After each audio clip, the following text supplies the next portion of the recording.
Abba, Father, thank you for your love, your mercy. Thank you for Yeshua, our Messiah. Thank you for everything you've been doing for our lives.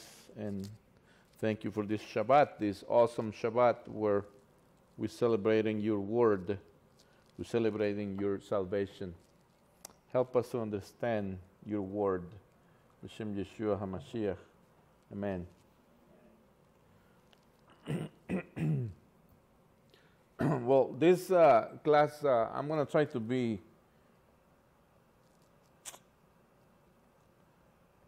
the simplest possible, and this is many hours in now less than an hour, because we've been having issues with the building, so we need to get this really short. So it won't be time for any questions. So if you have questions, email me, please. Those who know my email address already. But the class is about Tisha B'Av. And we're going to also see the 3 weeks of admonition really quickly.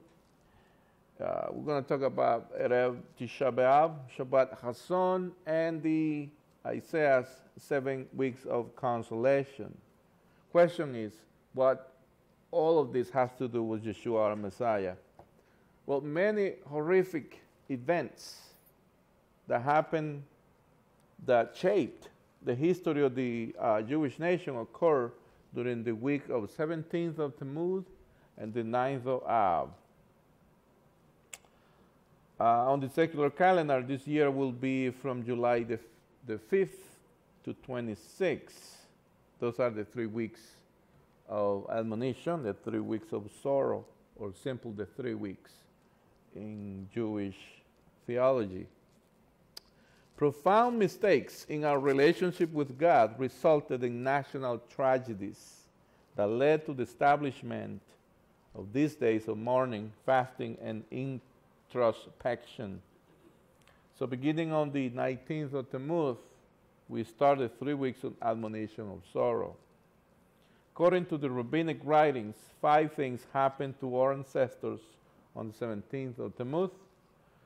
The tablets were broken. The continuous daily offering in the temple ceased. The city walls were breached. A posthumous burned the Torah. A graven image or an idol was placed in the sanctuary by Manasseh. In Mishnah 4:6, it says that the sin of the 10 spies produced the annual fast day of Tisha B'Av. When the Israelites accepted the false report, they wept over the false belief that God was setting them up to defeat. The night that the people cried was the 9th of Av, which became a day of weeping and misfortune for all time. According to the Mishnah in Ta'anit 4:6, 5 specific events occur on the 9th of Av that warrant fasting. Again, the 12 spies sent by Moses to observe the land in Canaan returned with their mission, but only 2 of the spies, Joshua and Caleb, brought a positive report, while the others spoke despairingly about the land. So the majority of the children of Israel believed the false report. They basically hated the promised land. They just don't want to come in, they wanted to come back to Egypt. Second, the first temple built by King Solomon and the kingdom of Judah was destroyed by the Babylonians led by Nebuchadnezzar in 587 BCE after a 2-year siege, and the Judeans were sent into Babylonian exile. According to the Talmudic tractate Ta'anit, the destruction of the first temple began on the 9th of Av, and the temple continued to burn through the 10th of Av. The second temple, that's number 3, built by Ezra and Nehemiah, was destroyed by the Romans in August 70 CE, scattering the people of Judea and commencing the Jewish exile from the Holy Land. The Romans crushed Bar Kokhba revolt and destroyed the city of Betar, killing over 100,000 Jewish civilians on July 8th, 135 CE, again, 9th of Av. Number 5, following the Bar Kokhba revolt, Roman commander Turnus Rufus plowed the site of the temple and the surrounding area on 35 CE. So this is what we are now. We are in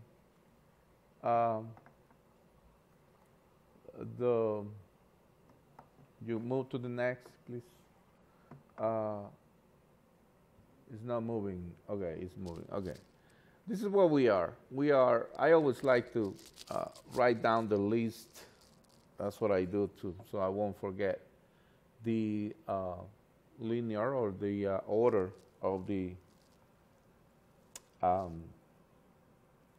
celebrations, high holidays, and everything else, everything possible that we have in the Jewish calendar. So we are right there. We are on 17th of Tammuz all the way to 9th of Av, which is going to happen tonight in Erev Tisha B'Av. When 9th of Av falls on Saturday, since you're not supposed to fast on Saturday, you're not supposed to be sad on Saturday. So the Jewish people move it to the next day, which is going to happen starting at tonight with a fast if you're fasting. And you read the book of Eicha and everything gets to have your senses to remember that horrific event that happened many, many years ago. So you got all this period of time to have an introspection, to have this thinking and getting ready for the high holidays after the Elul. When you get to Elul, you really are getting really ready for Rosh Hashanah, Shabbat Shuvah, the 10 days of Av, Yom Kippur, and then Sukkot, Hoshana Rabbah, Shemini Hazeret, and Simchat Torah, and then you'll go back again to the beginning, to, as I say all the time, going back to the future, because that's how God wants us to be, like in the beginning with Adam and Eve. So the 3 weeks of sorrow, in the next slide, talks about that this is a period of 3 weeks of mourning, which starts on the 17th of Tammuz and completed on Tisha B'Av, traditionally associated with the fast days mentioned by the prophet Zechariah. Some people say, well, those are minor, even the Jewish people consider them minor fast days. And of course, in the rest of the body of Messiah, they just don't pay attention to them. They just go, okay, it's not commanded by the Lord, which is truth. But let's look in the Bible if they had it before. We have the prophet Zechariah in Zechariah 8:19, who quotes or who mentioned these holidays. The 3 weeks connotes a 20-day time period beginning on the 17th day of the Jewish month of Tammuz, and again goes all the way to the 9th of Av. And throughout history, many calamities have befallen the Jewish people between these dates. And we commemorate the season in a progressive fashion. We begin by refraining from cutting hair, making weddings, listening to music. Then when the month of Av begins, they add restrictions on bathing, washing clothes, eating meat, and drinking wine. On Tisha B'Av itself, we refrain from eating and drinking altogether and abstain from anointing with oil or perfume, marital relations, and wearing leather shoes, just like it was Yom Kippur. Now, please take a bath those days. You have to take a bath. That's no problem. And use deodorant. Please do it. There's some deodorants that don't smell nothing, so. The rabbis, what they tell you is that you won't use hot water. at all. I mean, you refrain yourself from certainly things that it's like a luxury.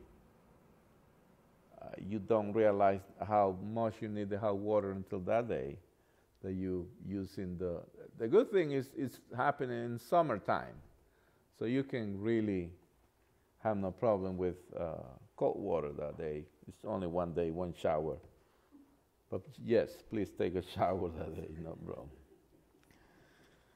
problem. Now, the text says, on the nights of Ahot, says, the fast days of the 4th, 5th, 7th, and 10th month are to become times of joy, gladness, and cheer to the house of Yehudah.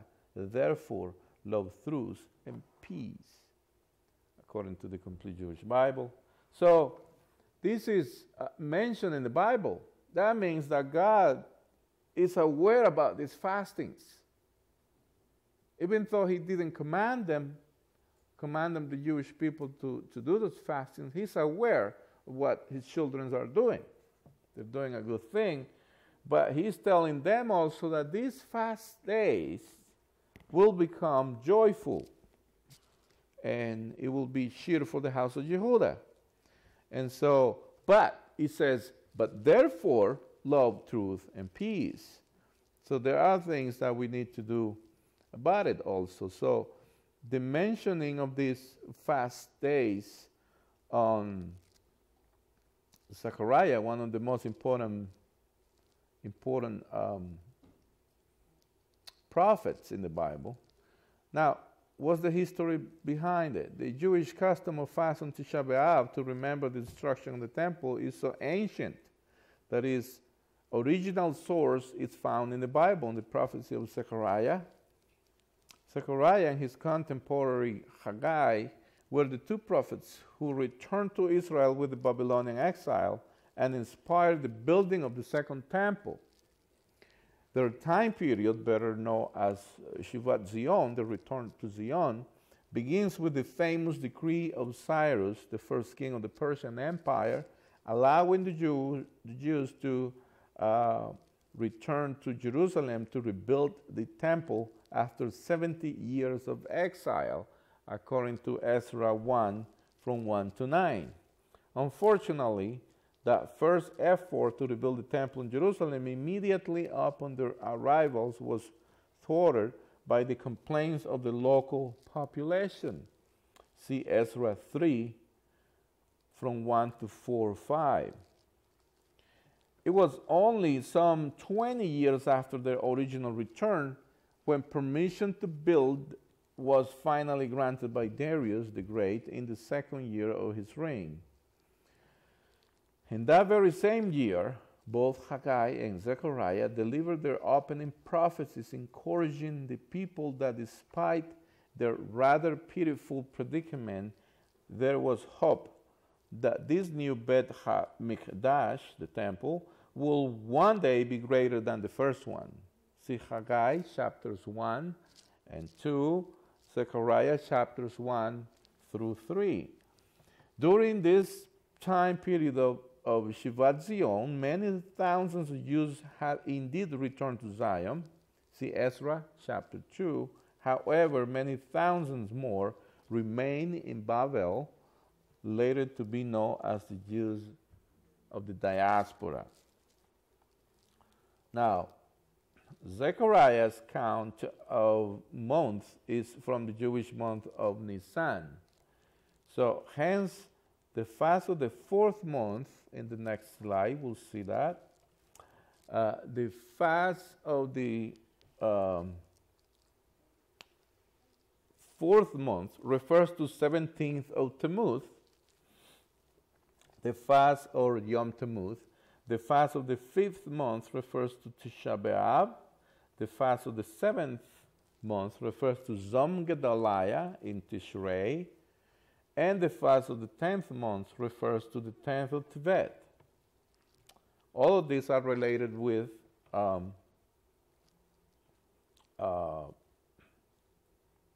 destruction of the temples. Now, Zom Tammuz, the 17th of Tammuz, Shivat Asar B'Tammuz is a Jewish fast that day commemorating the breach of the walls of Jerusalem. We saw that already.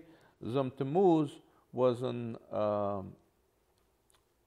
Sunday, July the 5th this year. It's happened already on Sunday, 5th of July. Now, Tisha B'Av, in Hebrew, the 9th of Av, is an annual fast day in Judaism named for the 9th day, Tisha, of the month of Av in the Hebrew calendar. The fast commemorates the destruction of both the first and the second temple and many, many other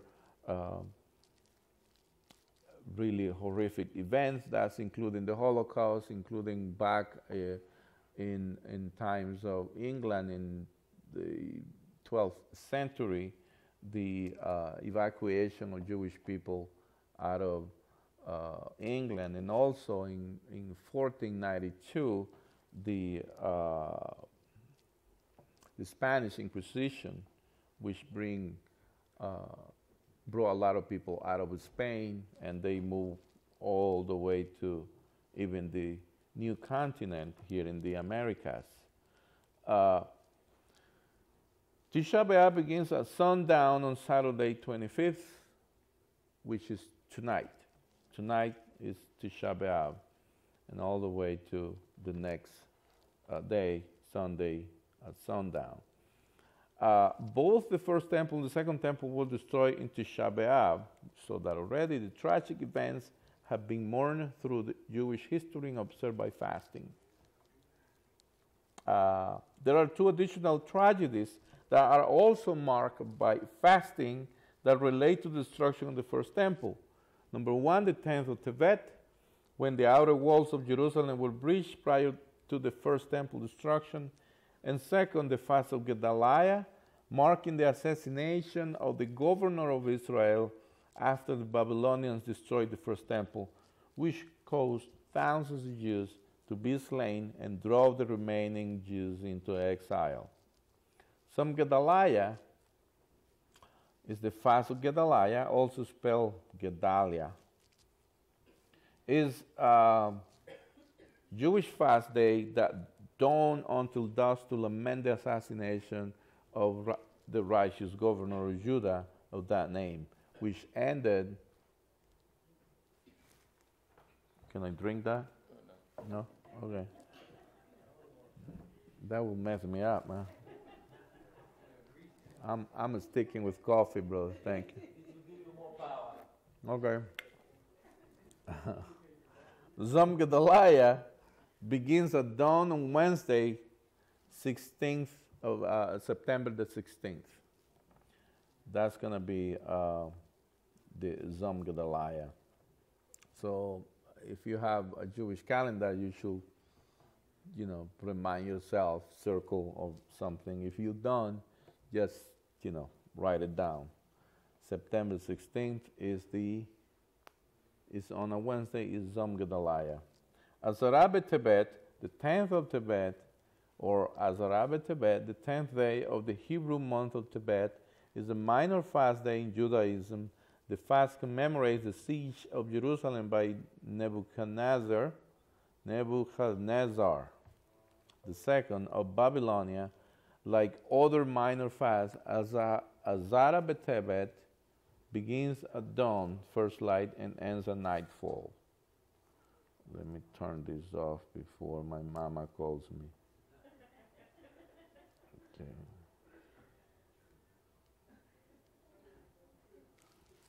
Okay. Azara B'Tebet begins at dawn on Tuesday, the 22nd of December. Now, this is the chronological. In the next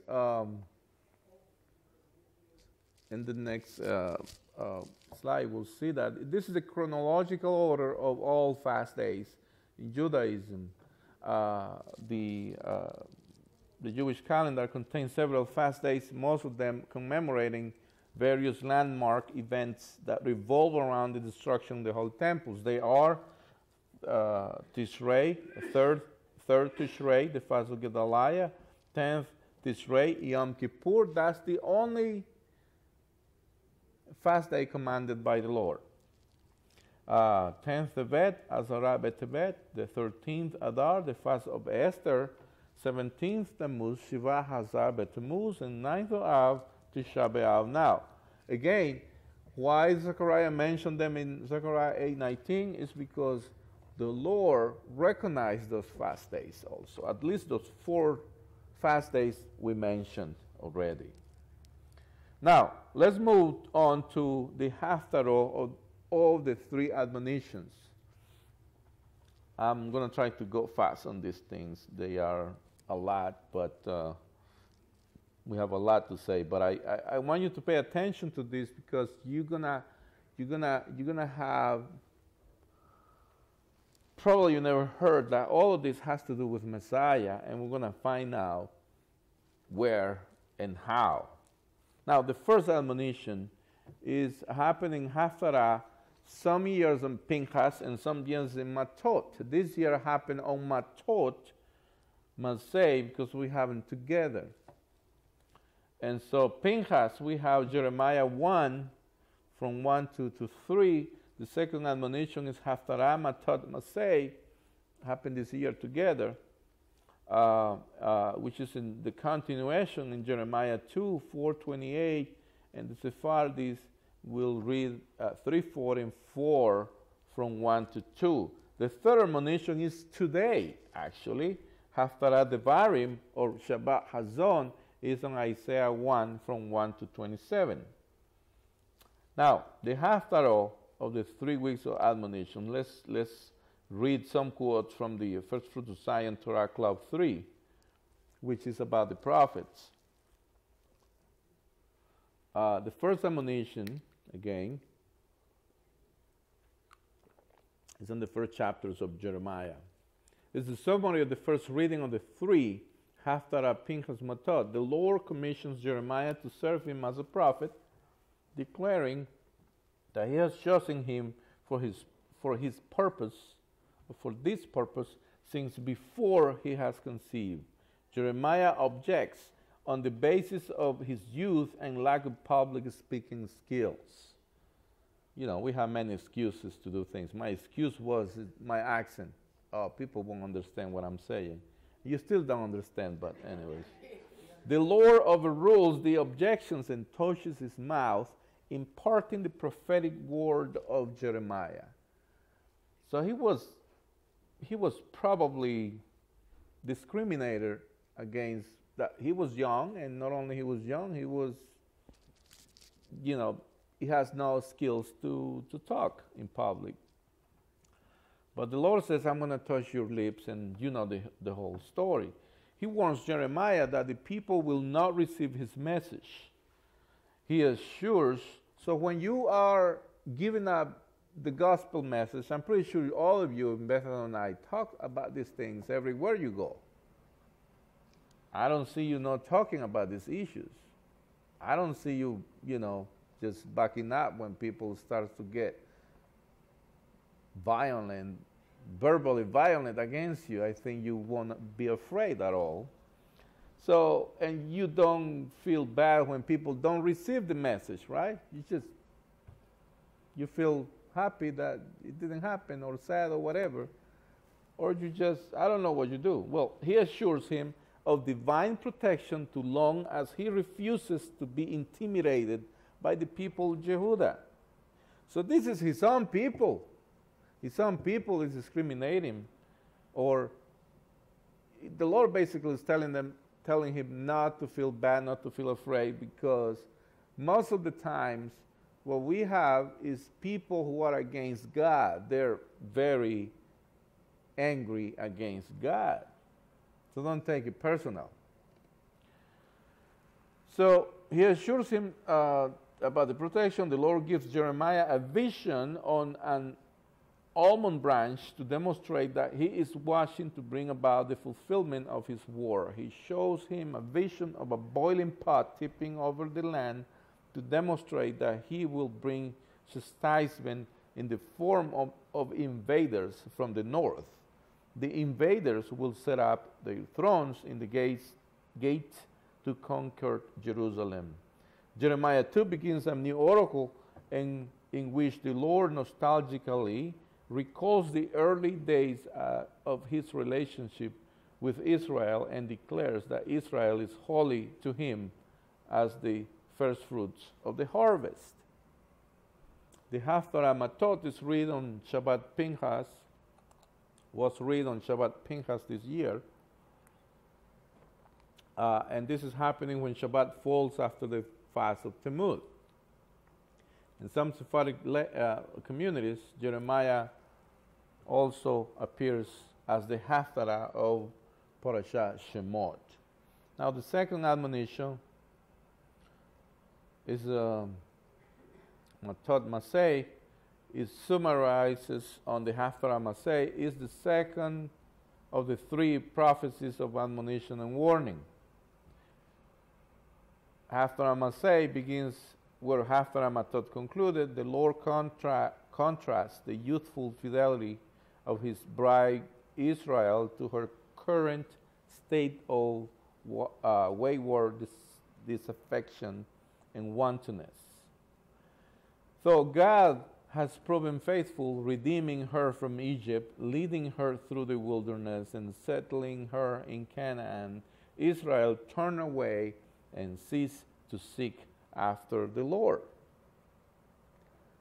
They exchanged the Lord for gods of emptiness. Therefore, the Lord brings charges against her like a jealous husband bringing a lawsuit against his adulterous wife. He accuses Israel of forsaking him, the source of living water, an allusion to his miraculous provision in the wilderness, and seeking after idols, which he compares to broken cisterns.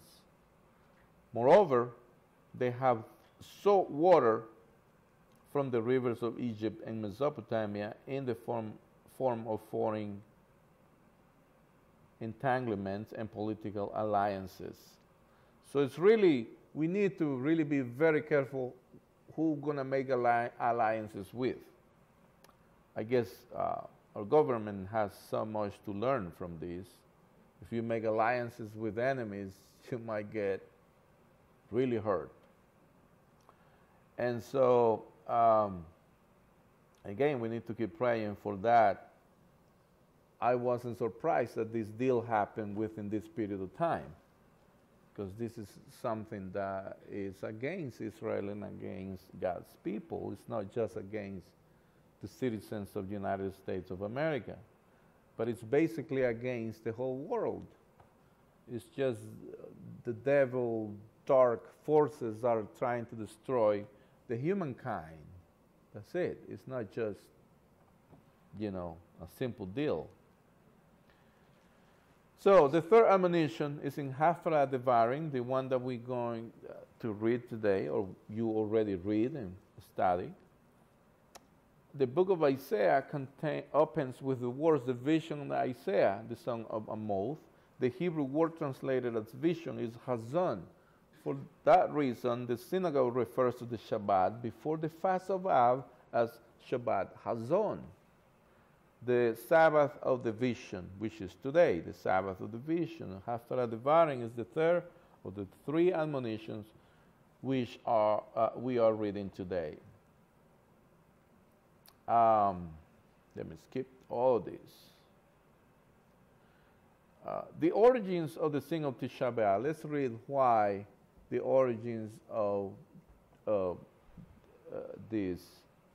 It's mentioned in two parashot. It's mentioned in Kitisa, when you take, which is in Exodus 30 from 11:34-35. But the most important topic of this whole parsha is on 32:23-25. The writers of First Fruits of Zion on Torah Club 3 mentioned the fast of Tammuz occurs 40 days after Shavuot to mark the day Moses descended from Mount Sinai, saw the golden calf, and broke the tablets. Those who are being in Torah Club, they remember why we studied that Moses broke the tablets. In rabbinic tradition, the rabbinic tradition also associates the fast of Tammuz and the breaching of Jerusalem's walls. 3 weeks later, the fast of the 9th of Av marks the anniversary of the fall of Jerusalem and the destruction of the temple. So, this is Kitzat Te'ah, which was in the next. Let's move to the next and the next. That was the golden calf. The 10 spies is the 40 days back. We studied Shelach Lecha, which means send on your behalf. That's in Numbers 13 through chapter 15.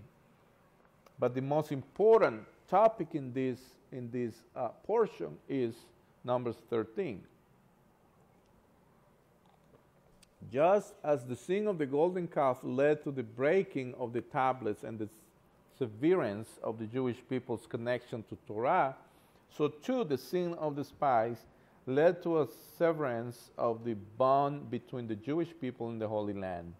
Once that bond had been weakened, the possibility of exile became a distinct reality. So basically, they mark their exile. In Bamidbar 13, 32, 14:1, and 14:34, the spies publicly reported that the land promised to them by God was not worth entering, and any attempt to conquer it will fail. They delivered an evil report about the land they had spied. The entire assembly raised their voices and cried that night, for they did not want to enter the land. And God says, according to the number of days that you spy out the land, 40 days, 1 day for each year, you will be punished for 40 years. And all these people die in the desert, all of them, except Joshua and Caleb. See, we study a lot about the other guys, but we don't study much about Joshua and Caleb. We should go deep inside and see how they make it in, right? How, only 2 guys. It's a small remnant all the time. In each generation, you have a small remnant who make it. Just make sure that your names are there, that you are making it. You're getting into the land. Now we see all this is called Bein HaMetzarim, which is between the straits. I couldn't find any good picture about it. I mean, it's just, this is Judaism calls the intervening 3 weeks Beit HaMetzarim. If you move the next slide, unfortunately this, oh, okay. This word, Beit HaMetzarim, means between the straits, a Hebrew idiom for passage through a difficult place of distress, like the idiom between a rock and a hard place. That's the English idiom. I gotta move faster because this thing is, the time is getting really, really tight. And the ones who were just entering probably gonna be lost when I get the next slide. So let me see how we can do this. The name is from the verse in Lamentations. Let's go to 12. Do the next one, please. Judah is gone into captivity because of affliction and because of great servitude. She dwelleth among the heathen to find us to rest. All her persecutors overtook her between the straits. So those words, Beit HaMetzarim, in Hebrew, you can find them in Lamentations 1:3. The Megillah Eicha is the book that we read in Tisha B'Av.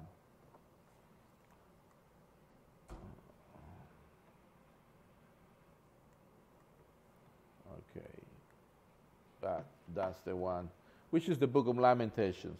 So if you're going to fast tomorrow, don't forget to read the book of Lamentations. Eicha, which means basically how. which is the one that we find in Isaiah 121, and Eha we found it in Lamentations 1:1. Shabbat Hazon is today. Is the Shabbat immediately is in the next slide. If you will please pay attention to here, this thing is not working, so I gotta depend on you, my sister. I gotta depend on you, my sister. Is the Sabbath immediately preceding the ninth of Av and means the Sabbath of vision. I said that already. The special Shabbatot during the season will be these three. This Shabbatot has to have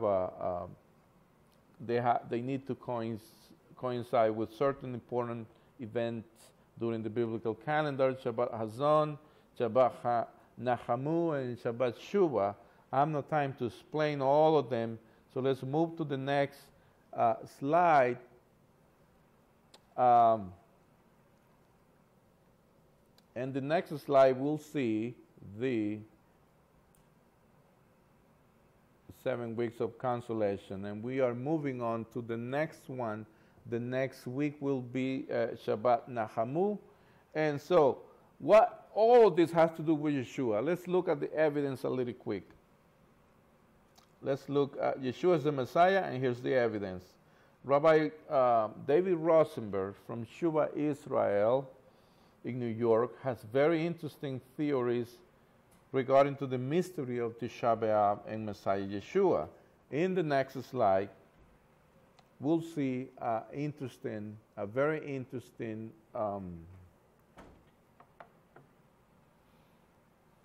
graphic.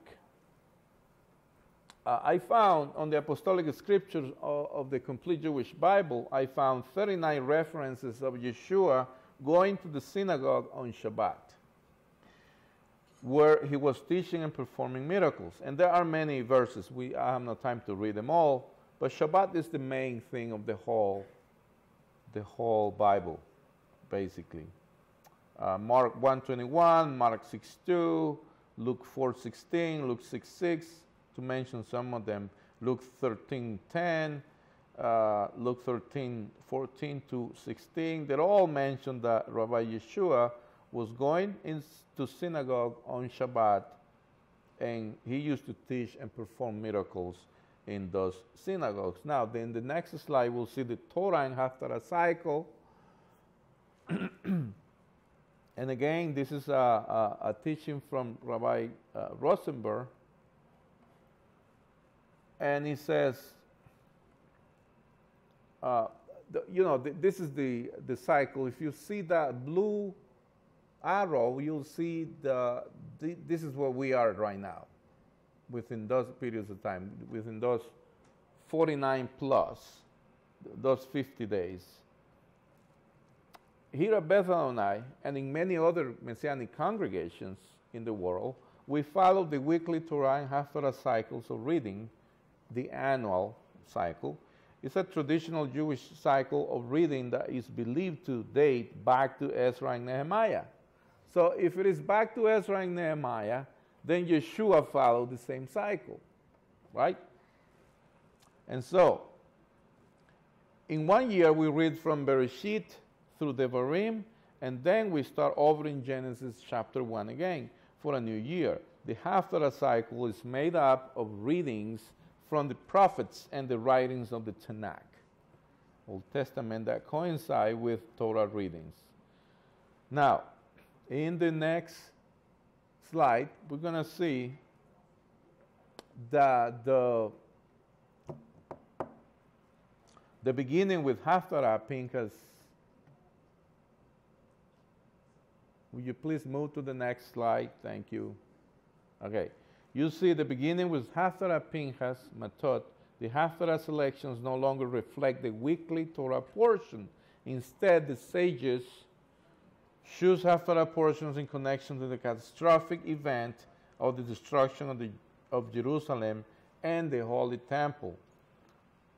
There is one 7-week period where the Haftarah are all from the same book and are almost in order. This 7-week period is known as the 7 messages of Isaiah, or the 7 messages of consolation, or Isaiah 7 messages of consolation. In the next slide, we're going to notice that the passages related to Babylonian Torah and Haftarah. In the next slide, you'll see it very clear. That is, thank you, in the next slide. And it's being read liturgically for over 2,500 years. They were in place approximately 500 years before the first coming of Messiah. This cycle was established by Ezra and Nehemiah after the rebuilding of Jerusalem, the city, the streets, the Holy Temple, and its walls. In the next slide, we'll see also a linear overview of the Jewish calendar year. There are 2 50-day periods within the Jewish calendar, 7 weeks, 49 plus 1 equals 50, between the festivals of Passover and Shavuot, and 7 weeks, 49 plus 1, 50, equals 50, between Tisha B'Av and the festival of Sukkot. So we have 7 weeks. 7 weeks to Sukkot. What is Sukkot? It's the most rejoicing time in the Jewish calendar. And of course, is when in the world to come, we're going to be with Yeshua, all together with Yeshua. So it is important for us to keep these festivals and these periods of time in place, because it's because of our introspection. But what happened in this period of time? In the next slide, we'll see that within these 2 50-day periods are 2 of the most important 40 days periods of the history of the world. Between Passover and Shavuot, Yeshua's last 4 days on earth after his resurrection, ascending on the 40th day. And then between Tisha B'Av and Sukkot, Yeshua's first 40 days of his ministry in the wilderness, and to be tempted by the adversary. In the next slide, we'll see the 7 messages of Isaiah. Again, this is all a study from Rabbi Rosenberg from New York, and this is being in my heart all the time, that I have to pass on to you all, every year. And every year I try to make a class on this. So in the next slide, we'll see that the Torah readings go through almost the whole book of the Deuteronomy, and the Haftarah readings are all from the prophet Isaiah, chapters 40 to 63. It is called the Messages of Consolation because after 39 chapters of judgment, Isaiah seemingly changes his tune and preaches a message of returning to God and the blessings that will result for Israel for turning back. This makes sense because what always followed the 7 message of Isaiah are the 4 high holidays.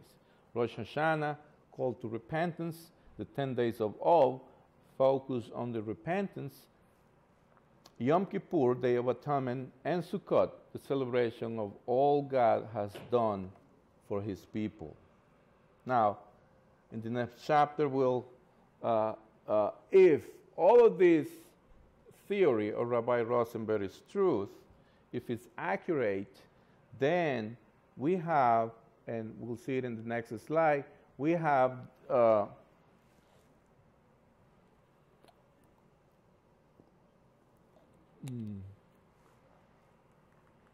still no word. Okay.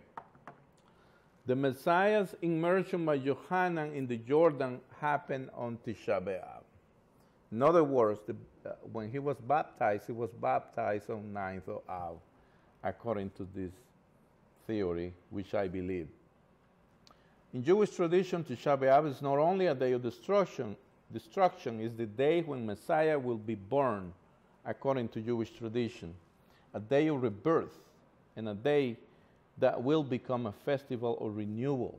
This is very interesting. I have no time to go through all this tradition, But if you find in the Jewish literature, you'll find most rabbis believe that he was born on the 9th of Av. Now, we don't believe that. We believe that he was born on Sukkot, although it's debatable for many rabbis.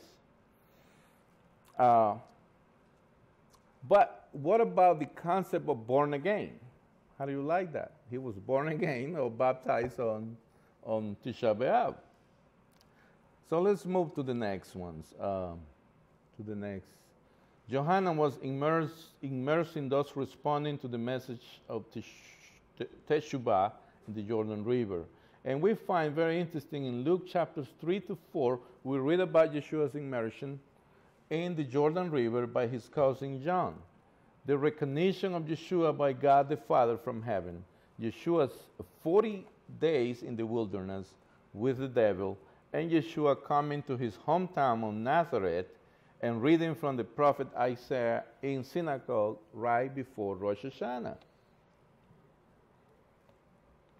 In these 2 chapters of Luke, there are 5 scriptures quoted from the Tanakh. I only have 5 minutes, so I have to skip all of this. Probably in another time, when we have more time, we'll talk about all this. Unfortunately, I have no more time.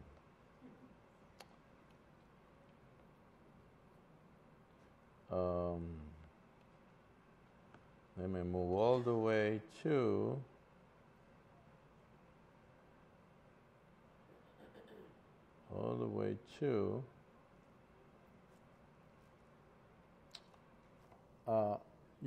move them, keep moving them until I tell you to stop, please. You gotta read Luke 3 and 4. Let's keep moving it. John. Okay, leave it there. One before. Megillah Eichal, which is the book of Lamentations, is the book that we read tomorrow on 9th of Av.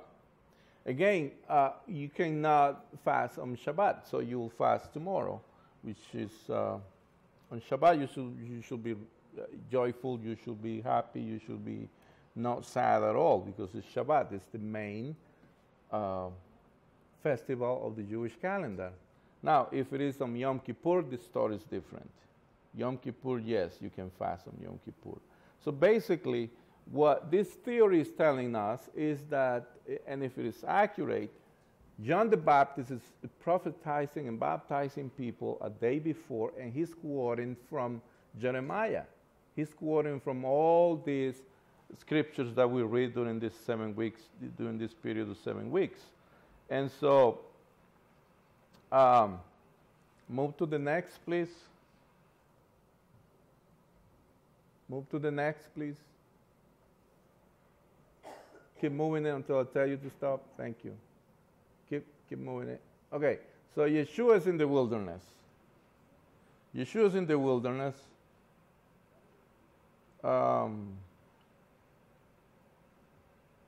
Why is Yeshua first public act as the Messiah to deal with the devil? Why not a miracle? Up until this point, the devil didn't know whom he was dealing with.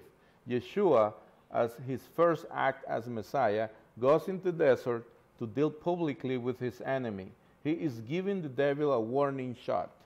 He is dealing the devil his notice that he will be evicted from the premises. Yeshua is letting the principalities and powers of darkness in on God's plan to save creation. The only thing Yeshua has to say to the devil in the wilderness comes from the first 2 Torah portions of the 7th messages of Isaiah.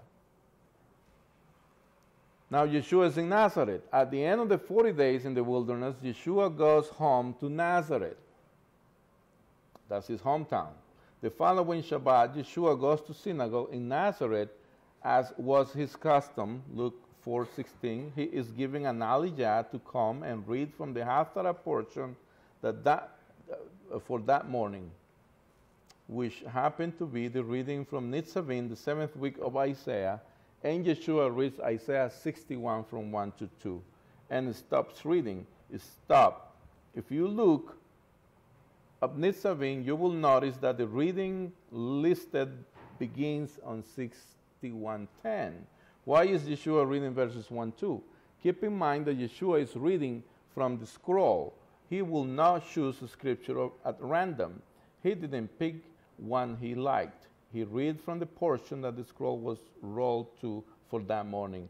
After reading, Yeshua says in Luke 4:21, today, as you heard it read, the passage of the Tanakh was fulfilled. In other words, Yeshua was saying, I am the Messiah. He was saying, I am the one who has come to set the captives free, to recover sight for the blind. He was saying, I am that guy. Of course, the people of Nazareth get angry, and as they try to kill Yeshua, he disappears. So the conclusion is that there's many evidence about the Messiah in the Holy Scriptures. And this is one of them. Move to the last two, please. That one. Stop right there for a minute. In the infinite wisdom of the God of our fathers, Adonai chose a 7-week period on the Jewish calendar to reveal whom the Messiah was, or who he is. There are many more details that I can share with you, but I have no time, again. The apostles were not founders of a new religion. You all know that worship another God. They were Jews who found the Messiah that was promised to our Jewish people for the benefit of the whole world. That the Jewish leaders in time of Yeshua could not see was that's why they refused to see. That Yeshua is the Messiah who came. And some of them still refuse that Yeshua is the Messiah. But he came, died, rose from the dead, conquered death, ascended into heaven, and sent his Spirit so that our eyes could be open. So I really encourage you, move to the last one, please. Taylor. I'm sorry. So these are some of the resources I use for this. Unfortunately, because we started late, we didn't have time to go through all of this that I wanted to. But there are many Jewish resources and Messianic Jewish resources. And again, it's including Rabbi David Rosenberg from Shuva, Israel, in New York. If you have any questions, please email me at jaco@bethelonite.com. Let's pray. Our Father, thank you for your word. Thank you for this Shabbat. Thank you for Yeshua, our Messiah. Thank you for your salvation.